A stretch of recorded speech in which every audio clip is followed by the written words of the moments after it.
got call the external affairs minister. Sir, you meet the sir. Bharat के most wanted Khalistani आतंकी गुरपतवंत सिंह पन्नू की धमकी के बाद उसके खिलाफ कनाडा में रह रहे हिंदू संगठनों ने भी मोर्चा खोल दिया है। पिछले कल आतंकी पन्नू ने एक वीडियो जारी कर धमकी दी थी कि हिंदू कनाडा को छोड़कर भारत वापस लौट जाएं क्योंकि हिंदुओं का स्थान सिर्फ भारत है।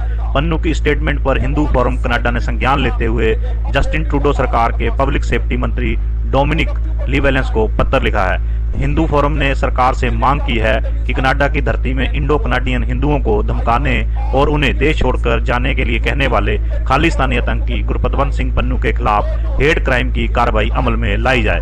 पत्र में उन्होंने प्रधानमंत्री जस्टिन ट्रूडो सरकार को समर्थन देने वाली न्यू डेमोक्रेटिक पार्टी एनडीपी के प्रमुख जगमीत सिंह से भी पन्नू पर एक्शन लेने के लिए कहा है। वहां के एक सांसद चंद्र आर्य ने भी पन्नू के खिलाफ मोर्चा खोला है। उन्होंने कहा है कि पन्नू हिंदू और सिखों को लड़ाना चाहते हैं।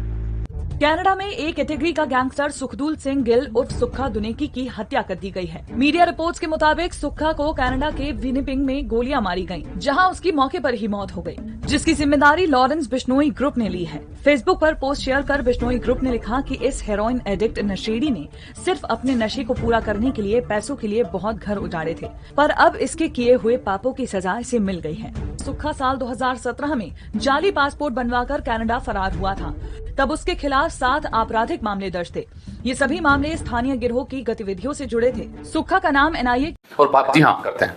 तो नमस्कार साथियों, आपने वीडियो देखा, उसमें आपको क्या समझ में आया? ये सच्चाई है। कल भी मैंने बताया था कि भैया आने वाले समय में बिगड़ेगा इनका कुछ नहीं। ये जो खालिस्तान समर्थक है ना, इनका बिगड़ना कुछ नहीं है। ये सिर्फ उन लोगों को नुकसान होगा जो लोग कनाडा से रिलेटेड रखते हैं। और भाई वो सरकार दूसरी होती थी, अभी ये मोदी सरकार है। तुरंत ईंट का जवाब पत्थर से दे दिया जाएगा यहाँ पे, और दिया गया है। प्रैक्टिकल आपने देखा होगा कि कल के बाद में भारत सरकार ने, विदेश मंत्रालय ने एडवाइजरी जारी कर दी थी, भैया कनाडा में रहने वाले स्टूडेंट वगैरह सावधान रहे, वहां पे आपके लिए रिस्क हो सकता है। उसके बाद में कनाडा ने एडवाइजरी जारी करी, एडवाइजरी कि भैया भारत जाने वाले सावधान रहे, इंडियन कनेडियन नागरिक हैं, मणिपुर जम्मू कश्मीर वहां पे न जाएं, ऐसा कुछ बयान उन्होंने दिया। फिर भारत ने उनके बयान को खारिज किया, उसने भारत के बयान को खारिज किया। अभी भारत सरकार ने और नैले पे दैला डाल दिया, कनेडियन लोगों को इंडिया के लिए वीजा सर्विस बंद कर दी गई है। कनाडा के कोई भी लोग हैं वो इंडिया नहीं आ सकते हैं, इंडियन काउंसलेट ने अभी यहाँ। और दूसरी बात यह कि ये मार्च से आज ही इनको गोली मार के इनकी हत्या कर दी गई है, और कत्ल की जिम्मेदारी लॉरेंस गिरोह जो गैंग है भैया उसने ले ली है। समझ रहे बात है? वो है ना, वो समझ रहे हैं विनोद है, वो कुआवत यहाँ पे ये भाई साहब है ना, वो झज्जर के चक्कर में घूम रहे कि आपने हमारे नागरिक को मार दिया। ये भी तो भाई ये कनाडा में ही है, ये आपका खालिस्तान समर्थक था ये आदमी। इसको देख लें, खालिस्तानी गैंगस्टर सुक्खा दुनेकी को गोली मारकर हत्या। आज के लेटेस्ट दिन 15 गोली मारी गई इनको, आज ही के दिन कनाडा के अंदर। और ये देख लो इधर अगर इसकी बात करें तो इसने दूतावास को धमकी दी है बंद कराने की। कनाडा ये बोल रहे हैं कि कनाडा सिर्फ खालिस्तानियों का है। जी हाँ, हिंदू भारत लौटे। ये वीडियो आप बताओ, कनाडा में जो ट्रूडो सरकार है उसका क्या होने वाला है? और इधर अगर देखा जाए ना भाई साहब, ये G20 इंडिया में ये बखेड़ा करना चाहते थे, लेकिन ये तो बाइडेन और सुनक जो ऑस्ट्रिया के प्रधानमंत्री हैं, उन्होंने बोला भैया साइलेंट रहना, आप G20 में ऐसी कोई बात नहीं करनी है ताकि वहां पे दिक्कत आए। वरना इसका टारगेट ये था, क्योंकि देखिए पता है ना 2024 में चुनाव है कनाडा में, और इसकी अल्पमत की सरकार है, खालिस्तानियों का समर्थन करना इसकी मजबूरी है। और ये भाई साहब देखो जी, ये है कनेडियन सिटीजन है और कमा के खाना चाहते हैं इंडिया से। समझ रहे हैं आपको? भारत कनाडा में छिड़े विवाद को देखने लगा असर। बोर्ड स्पीकर ने नक्शे से पंजाब जेएंडके हटाने वाले सिंगर शुभ की स्पॉन्सर रद्द कर दी है। बुक माई शो ने पैसे वापस लौटाए, 16 घंटे पहले किए। ये भाई साहब सिंगर हैं, और ये पंजाब, बंबई में, कलकत्ता, महाराष्ट्र कई जगह अपने शो करने वाले थे। पैसा इंडिया से चाहिए इनको, कमाने के लिए इंडिया आना है। पंजाबी सॉन्ग भैया कनाडा में कौन सुनता है इनके? पैसा शो तो इनको यहाँ करना था। और इस भाई साहब ने एक नक्शा अपने ट्विटर हैंडल पे डाला था, उसमें पंजाब को और जम्मू कश्मीर को नक्शे से हटा दिया इस आदमी ने। और इसकी हिम्मत देखो, उसके बावजूद ये कनाडा इंडिया में शो करने आ रहा है। इसका शो कैंसिल बोला तो तेरे इंडिया में बैठा रहा है। और आगे अगर देखा जाए ना तो भाई साहब इसको कोहली जैसे लोग भी आप फॉलो कर रहे थे। आप समझ सकते हैं, जब कोहली भारत का एक दिग्गज एक्टर है और उन्होंने इनको फॉलो कर दिया, अनफॉलो कर दिया, इसका मतलब ये आदमी कुछ तो था। भारत में सिंगर का जमकर विरोध हो रहा है। मुंबई में भाजपा ने पोस्टर तक फाड़ दिए। वीरोलिन गाने से 2 साल पहले शुभम ने शुरू किया था अपना करियर, अभी इसके करियर की लंका डूब जाएगी। अब देखिए यहाँ पे बात क्या है, बात राजनीति अभी बहुत होने वाली है। भारत सरकार ने कनेडियन लोगों के लिए इंडिया का वीजा बंद कर दिया है, आज की लेटेस्ट न्यूज है। अब हो सकता है रिएक्शन में कनाडा सरकार भी इंडियन लोगों के लिए वीजा बंद कर दे, लेकिन एक बात मान के चलिए कि कनाडा एक बोलेगा तो इंडिया की तरफ से 2 का जवाब जाएगा, चाहे वो कहीं कर ले, कुछ भी कर ले। और वैसे भी भैया कनाडा की तो औकात है ही क्या? इंडिया के सामने कनाडा की कोई औकात नहीं है। वो एक अलग बात है कि छोटी कंट्री, 4 करोड़ की तो पॉपुलेशन है कनाडा की, पूरी 4 करोड़ की है भाई साहब। दिल्ली में इससे 3 गुना ज्यादा लोग हैं, समझ रहे हैं? अब ठीक है, थोड़े लोग वहां पे इंडिया के हैं, वो अच्छा अपनी मजदूरी कर रहे हैं, पैसा कमा रहे हैं, उससे इसका तो मतलब ये नहीं है कि कनाडा सर पे बैठ जाएगा। कनाडा किसी भी सेक्टर में इंडिया से आगे नहीं, आप गूगल करके देखोगे, इकोनॉमी में नहीं है ना, डिफेंस में नहीं है, और भी बहुत सारे सेक्टर हैं, बिजनेस में, किसी भी चीज में आगे इंडिया से नहीं हो सकता, नहीं हो सकता, नहीं अभी है। देख सकते हैं अब ये जो ट्रूडो साहब है ना, इतने दबाव में आ चुके हैं। भारत सरकार ने पिछले 5 साल में कनाडा से खालिस्तानी समर्थक और आपराधिक गतिविधियों पर जुड़े लोगों को इंडिया भेजने के लिए 26 बार अपील करी है, लेकिन ट्रूडो सरकार ने इसका कोई एक्शन नहीं लिया और सरकार को जवाब तक नहीं दिया इस भाई साहब ने। अब बताओ, ठीक है जी। और ये खालिस्तानी आतंक अर्श डल्ला का राइट है जो मारा गया, इस पे 30 से ज्यादा मामले दर्ज है। कनाडा सरकार ने इसे भी भारत को भेजने से मना कर दिया था। कनाडा में 19 आतंकी संगठन एक्टिव है जी। देखिए कितनी बड़ी बात है।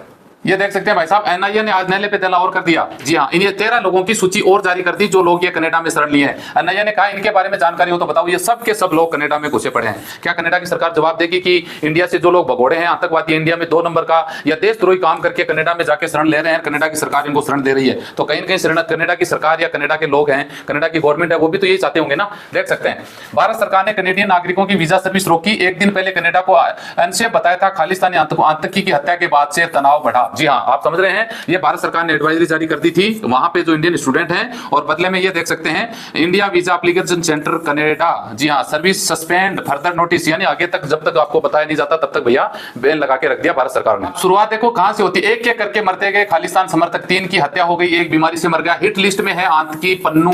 अब पन्नू का नंबर कब आए आप इंतजार कीजिए। खालिस्तानी समर्थन में क्यों कनाडा सरकार, कुल आबादी में 2.6 पंजाबी लोग हैं और उसमें 16 एमपी पंजाबी लोग हैं। ओंटारियो में सबसे ज्यादा 8 सांसद पंजाबी लोग हैं। इसी वजह से समझ रहे हैं बात को। भारत ने कनाडियन नागरिकों के लिए वीजा सर्विस बंद कर दी। ये कारण क्या होता है भैया? देखिए आप इसको बात को समझिए कि नुकसान जनता को उठाना पड़ेगा। और यहाँ कनाडा के साथ की बात है ना, तो आप ये मानिए कि जो पंजाब के लोग हैं, हालांकि देखिए गलत काम करने वाले हैं ना, 0.1% भी नहीं है, 0.1% भी ये लोग नहीं है। लेकिन भाई साहब वो कहावत सुनिए ना कि एक नींबू है ना, नींबू थोड़ा सा, एक बूंद नींबू की 100 क्विंटल दूध को खत्म कर देती है। एक कहावत है ना, एक मछली सारे तालाब को गंदा कर देती है, ये कहावत है। अब आने वाले टाइम पे आप देखना कितना बड़ा इफेक्ट इसका पड़ने वाला है। क्योंकि यार देखिए जो देश के साथ में गद्दारी करते हैं, देश में सब कुछ उन्होंने किया, यहाँ से भाग गए, भाग के देश के खिलाफ में बात करने लग गए, और उनको ये लगता है कि उनका प्रोपोगेंडा सही साबित हो जाएगा। ये उनकी गलतफहमी है। दूसरी देश की धरती पे जाके प्रोटेस्ट करना, उनको लगता है कि वो पंजाब को खालिस्तान बना पाएंगे। आप कमेंट करना इस बात के बारे में, बताना कि ये हो जाएगा, ऐसा सपना है?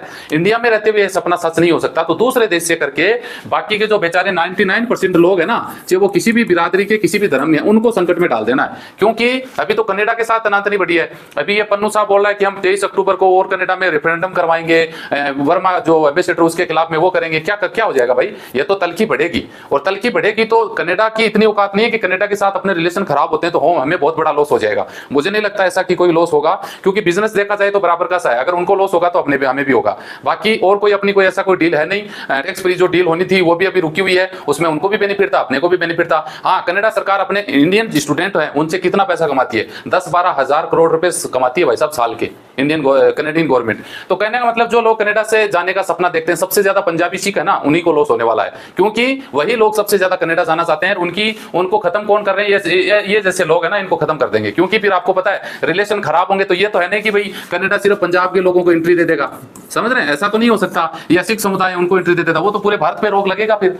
और इंडिया में अगर रोक लगेगी तो वहां के पूरे कनेडियन लोगों के ऊपर रोक लग जाएगी, तो नुकसान उनको आखिर उठाना पड़ेगा। लेकिन ये मत समझना कनाडा सरकार हालांकि घुटनों पे आ रही है, नो डाउट। कल जितने बयान तल थे आज उससे धीरे धीरे डाउन होती जा रही है। नहीं तो इन्होंने इंग्लैंड की तरफ से सपोर्ट मिला, नहीं अमेरिका की तरफ से मिला, नहीं ऑस्ट्रेलिया की तरफ से मिला, और मिलेगा भी नहीं भाई।